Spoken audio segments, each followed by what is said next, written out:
Olá pessoal, tudo bem? Vamos continuar aqui o Herói de Mil Faces do Joseph Campbell.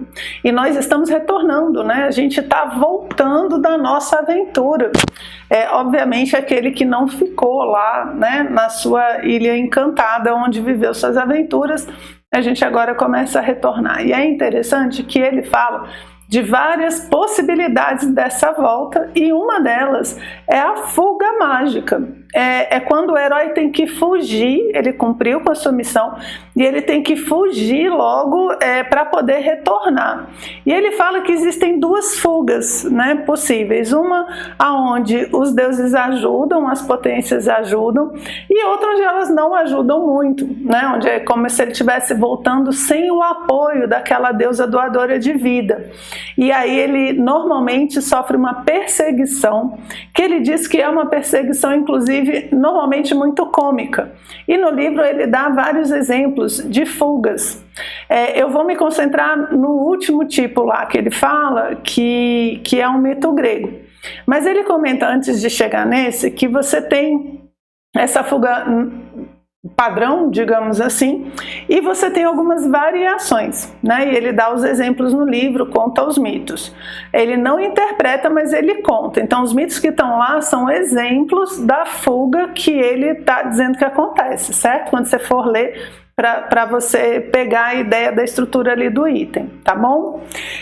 Aí ele fala que uma das estruturas é onde vão sendo deixados objetos no caminho para dificultar a perseguição.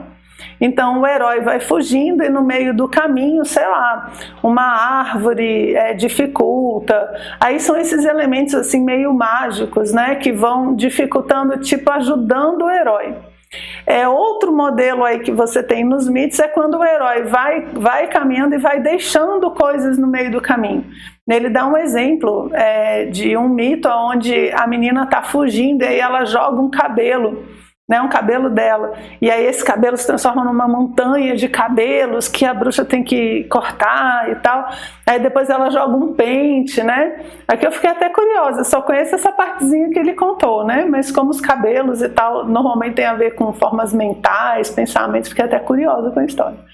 Aí ele diz que ela joga um pente ali para trás e se transforma numa montanha de pentes e tal, e eles conseguem fugir. Então é um outro modelo, né? Um são objetos ajudando e outro é o próprio herói. Durante a sua fuga, ele vai deixando coisas para trás, né? É que nem quando a gente tá vendo esses filmes de perseguição, né? Que o cara joga um tambor, ele, sei lá, detona com uma vendinha de fruta, a fruta sai rolando. É mais ou menos isso que ele faz, só que aí em termos míticos, né? E a última que ele fala é da fuga assim que não dá certo. Esses exemplos anteriores, a maioria das fugas dá certo, mas ele comenta das fugas que não dão certo, e me tocou bastante essa parte, né? Uma observaçãozinha que eu separei aqui para ler para vocês, mas que é muito tocante, né? E o exemplo que ele dá de uma fuga que não dá certo é o mito de Orfeu e Eurídice. Orfeu é um jovem mancebo, né, grego, lindo, maravilhoso, toca a harpa, né? Lembrando que a harpa, as cordinhas da harpa representam as partes do ser humano. Então quando você toca a harpa, né, você está harmonizando todas as partes do ser humano e gerando música. Olha só que coisa bonita. E Orfeu, ele toca a lira, e essa lira então tem um som maravilhoso e tal. Ele tem sua grande amada Eurídice, que em determinado momento morre e vai para o Hades. E ele não se conforma, e ele quer descer para buscar a Eurídice. É como se ele estivesse buscando pela própria alma, né? A gente já falou um pouquinho dessa estrutura do feminino, a figura feminina mostrando, representando a alma humana, né? Então ele volta como se ele tivesse perdido a própria alma, e aí ele desce aos infernos, e ele consegue descer aos infernos tocando todo mundo com a sua harpa, com a sua música. Por quê? Porque a princípio ele não pode descer, porque ele está vivo. Eurídice morreu, mas ele não. Só que ele toca tão bem, a música é tão linda, o sofrimento dele é tão profundo. Cérbero deixa ele passar, né? Carontes deixa ele passar. E quando ele chega lá, ele toca, ele convence então Hades e Perséfone a deixar que Eurídice volte com ele. Então agora é um caminho, né? Esse retorno que aí o Campbell está comparando com a fuga, tá? Aqui é interessante porque você vê, não é uma fuga dele sair correndo e tudo, né? Mas é uma viagemzinha onde ele está voltando, né? Ele desceu até o inferno, ele está voltando, e que tem uma condição. Hades fala assim, olha, tudo bem, a condição só é a seguinte, você vai andando na frente e ela vai andando atrás de você. Quando vocês saírem das sombras do inferno, quando vocês estiverem completamente banhados pela luz do sol, você pode se virar e olhar para ela. Nunca antes disso. Parece simples, não parece? É só você ir andando, confiar de que Eurídice está atrás, né? Não pode ficar de mão andada, não. Confia que ela está atrás.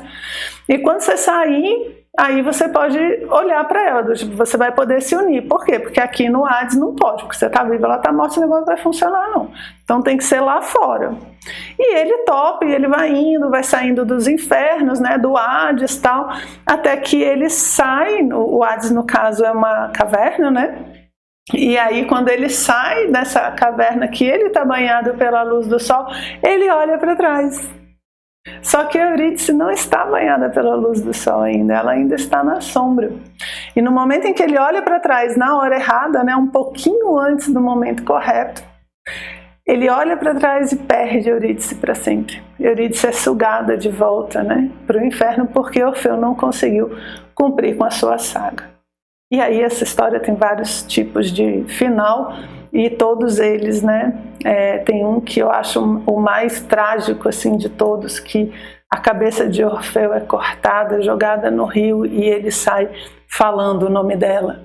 Eurídice, só a cabecinha, o braço não tem não, a cabecinha descendo no rio, Eurídice, Eurídice, né, até trágico.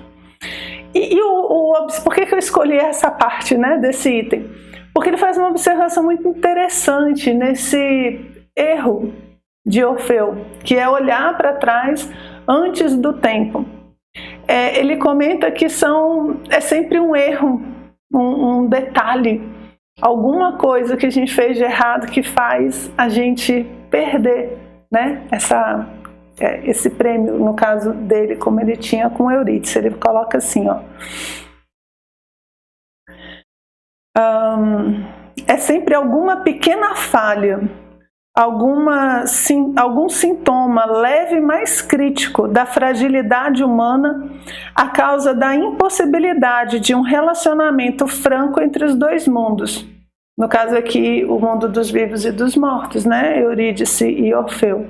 Dessa maneira, quase somos tentados a acreditar que se o pequeno acidente perturbador pudesse ter sido evitado, tudo correria bem. Nossa, mas vocês não se identificam com isso, não? É um detalhe, né? É um detalhe leve, mais crítico, um defeito pequeno que faz com que a gente ponha tudo a perder. E ele é tão pequeno, é uma coisa tão simples que a gente chega a acreditar que se a gente tivesse feito diferente, ia ser diferente. E ele comenta aqui que não é bem assim. Que é como se fosse... Não ia dar certo, ou porque um não está preparado, ou porque não está na hora, porque ele não sabia o timing, né? Quando a gente não sabe o timing das coisas, aquele erro que parece bobo, ele não é bobo, porque ele é fruto de uma ignorância, e essa ignorância específica faz com que tudo seja colocado a perder. É como se fosse assim, ó, todo defeito, a gente erra pelos defeitos que a gente tem. Eu sei que parece óbvio, gente, mas não é. A gente erra por causa dos defeitos. E tem gente que acha que existe defeito pequeno. Você fala, esse defeito aqui é besteirinha, isso daqui não é nada não. É só, sei lá, é só uma preguicinha. Esse daqui é só um negocinho, essa é só uma maniazinha que eu tenho e tal. Todo mundo se irrita, né? Mas é só uma maniazinha pequenininha. A gente olha, a gente sabe que é um defeito, mas a gente acha que ele é pequenininho. E gente, assim como não existe virtude pequena, também não existe defeito pequeno, né? Por quê? Porque no momento em que você cair, no momento em que a gente erra por causa desse defeito pequeno. Entende? Não é questão de ser grande e ser pequeno. E os defeitos grandes, inclusive, são muito mais fáceis de você lidar, porque ele é grande, você está vendo, você está falando, meu Deus, isso daqui é um erro enorme, é um vício, é um negócio, eu tenho que resolver, eu não posso morrer desse jeito, isso daqui, aquilo me incomoda, quando é um defeito grande, um vício e tal. Agora, quando ele é pequeno, quando ele é pequenininho, eu olho e falo, não, isso daqui é besteirinha, não é nada não, deixa aí que passa, ninguém vai ver, isso daqui não dá nada não, pode deixar. E é justamente aí, normalmente, que a gente fica desatento, baixa a guarda, e é nele que a gente cai na prova e perde Eurídice, né? Que nem Orfeu perdeu ali sua amada, a gente também perde. Então não existe essa coisa pequena, porque no fundo vai ser por ela, vai ser por esse defeito pequeno que a gente não está dando valor, né? Tá achando que é besteira, é ele que vai passar a perna na gente. Então é como se essa falta de timing do Orfeu parece uma coisa tão pequena, afinal de contas ele já harmonizou a personalidade, né? Ele toca músicas maravilhosas, ele comove Cérbero, ele comove os deuses dos infernos, mas ele perdeu aquele timing. Ele olhou alguns segundos antes da hora. Um detalhe, uma coisa pequena, mas perdeu tudo. Ai, meu Deus do céu, gente, e é assim mesmo, né? É assim mesmo que acontece. Olha só, o finalzinho desse item, o Campbell põe assim, ó. Os mitos do fracasso, que é como ele coloca aqui Orfeu e Eurídice. Os mitos do fracasso nos tocam como a tragédia da vida, mas os do sucesso fazem tão somente com seu próprio caráter de incredibilidade. No entanto, se o monomito deve cumprir sua promessa, não é o fracasso nem o sucesso sobrenatural, mas o sucesso humano o que nos deve ser mostrado. Né? Que aí depois ele vai comentar, ele já está introduzindo a nossa próxima fase. Bem, então escolhi esse porque eu acho que é uma forma muito interessante de ver esse mito de Orfeu e Eurídice, porque o pessoal fica injuriado, né? Eu só pergunto, mas professora, mas ele desceu, mas ele não é divino, ele não é o herói, como é que ele faz um negócio desse? Eu disse, gente, herói todos nós somos, né? Dentro da nossa vida, das nossas aventuras, erros todos nós cometemos. Então a pergunta é, aonde é que eu estou perdendo o timing que nem o Orfeu fez? Para que eu não tenha o destino que Orfeu teve. É isso que o mito está dando uma espivitada aí para a gente pensar um pouco, ok? Então a gente fecha por aqui, espero que tenham gostado e no próximo vídeo a gente continua a nossa saga do retorno do nosso herói.